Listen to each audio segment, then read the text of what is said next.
সবকিছু ধ্বংসের পর আল্লাহ কি করবেন? তিনি কি নতুন কোনো সৃষ্টিজীব সৃষ্টি করবেন?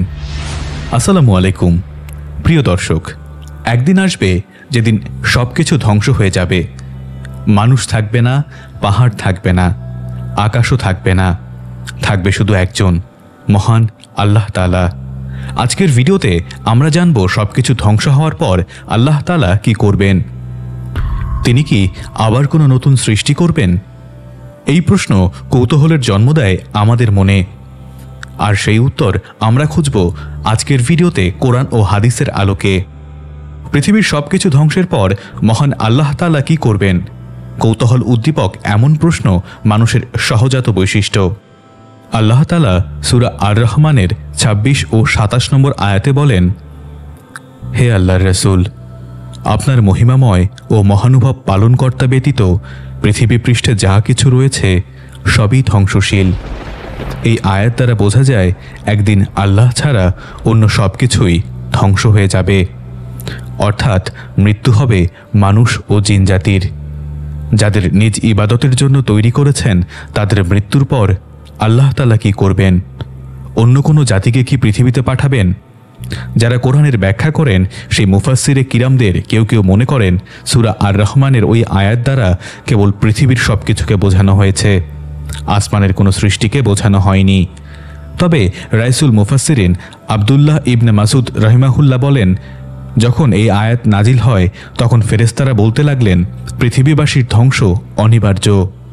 তখন সূরা কাসাসের একটি আয়াত নাজিল হয়, সেখানে আল্লাহ তাআলা বলেন, একমাত্র আল্লাহর সত্তা ছাড়া সবকিছুই ধ্বংসশীল, বিধান কেবল তারই হবে এবং তার কাছেই ফিরে যেতে হবে।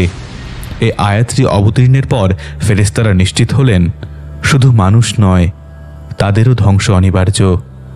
প্রখ্যাত তাবী হযরত মুতাকিল ইবনে হিব্বান রহিমাহুল্লাহ বলেন, ধ্বংসশীল হওয়ার দিক থেকে আসমান এবং জমিন উভয় জগতের সৃষ্ট জীবই সমান। মৃত্যুর মাধ্যমে উভয় জগতের অধিবাসীরাই একদিন ধ্বংস হয়ে যাবে, আর এই ধ্বংসের চূড়ান্ত পর্যায়ে ঘটবে কিয়ামতের মাধ্যমে। কিয়ামতের বিষয়ে আল্লাহ তাআলা সূরা নহলের ৭৭ নম্বর আয়াতে বলেন, কিয়ামতের বিষয়টি তো এমন যেমন চোখের পলক অথবা তার চেয়ে অল্প সময়ের ব্যাপার মাত্র। নিশ্চয়ই আল্লাহ সবকিছুর উপর শক্তিমান। এই কিয়ামতের মাধ্যমেই আল্লাহ আসমান ও জমিনের সবকিছু ধ্বংস করে দিবেন এবং সবাইকে পুনরুত্থিত করবেন, হিসাব নেবেন কৃতকর্মের। যারা সৎকর্ম করেছেন তারা জান্নাতে, আর যারা রবের সীমা লঙ্ঘন করেছেন তারা চিরস্থায়ী জাহান্নামে থাকবেন। সবকিছু ধ্বংসের পর মহান আল্লাহ তাআলা নতুন করে আর কোনো সৃষ্টিজীব সৃষ্টি করবেন কিনা এ বিষয়ে মুহাক্কিক আলেমরা বলেন, এটা পুরোপুরি গায়েবী বিষয়। এটা জানার একমাত্র মাধ্যম আল কোরআন ও হাদিস।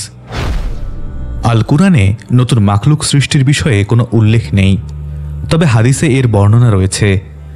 সূরা কফের ৩০ নম্বর আয়াতে আল্লাহ তাআলা বলেন, যেদিন আমি জাহান্নামকে জিজ্ঞেস করব, তুমি কি পূর্ণ হয়ে গেছ? তখন সে বলবে, আরও আছে কি? এই আয়াতের ব্যাখ্যায় হযরত আনাস রাদিয়াল্লাহু আনহু বলেন, রাসূল সাল্লাল্লাহু আলাইহি ওয়াসাল্লাম বলেছেন, অনবরত জাহান্নামীদের জাহান্নামে নিক্ষেপ করা হবে, তবুও জাহান্নাম বলবে, আরও আছে কি? অবশেষে আল্লাহ আপন পা মোবারক স্থাপন করবেন, তখন জাহান্নামের একটি অংশ অপর একটি অংশের সঙ্গে মিলে গিয়ে পরিপূর্ণ হয়ে যাবে। বলবে, হে আল্লাহ, আপনার ইজ্জতের কসম, আমি পরিপূর্ণ হয়ে গেছি। অন্যদিকে জান্নাতের শূন্যস্থান পূরণে আল্লাহ তাআলা নতুন সৃষ্টিজীব সৃষ্টি করবেন এবং তাদের জান্নাতে বসবাস করতে দিবেন। এ হাদিসের ব্যাখ্যায় আলেমরা বলেন, এর মাধ্যমে আল্লাহর আযাব সীমিত এবং রহমত অশেষ তার প্রমাণ হয়, কারণ জাহান্নাম পূর্ণ করতে তিনি নিজের পা মোবারক প্রতিস্থাপন করবেন, কিন্তু জাহান্নাম চাওয়ার পরেও সেখানে নতুন কোনো বান্দাকে ফেলবেন না। অন্যদিকে জান্নাতের ফাঁকা স্থান পূর্ণ করতে তিনি সৃষ্টি করবেন নতুন সৃষ্টিজীব। প্রিয় দর্শক, যদি ভিডিওটি আপনার হৃদয় ছুঁয়ে যায় তাহলে একটি লাইক দিন, কমেন্টে লিখে জানান আপনি এ বিষয়ে আগে কি জানতেন, আর এমন গুরুত্বপূর্ণ ইসলামিক জ্ঞান আরও জানার জন্য চ্যানেলটি সাবস্ক্রাইব করুন। দেখা হবে পরের ভিডিওতে। আল্লাহ হাফেজ।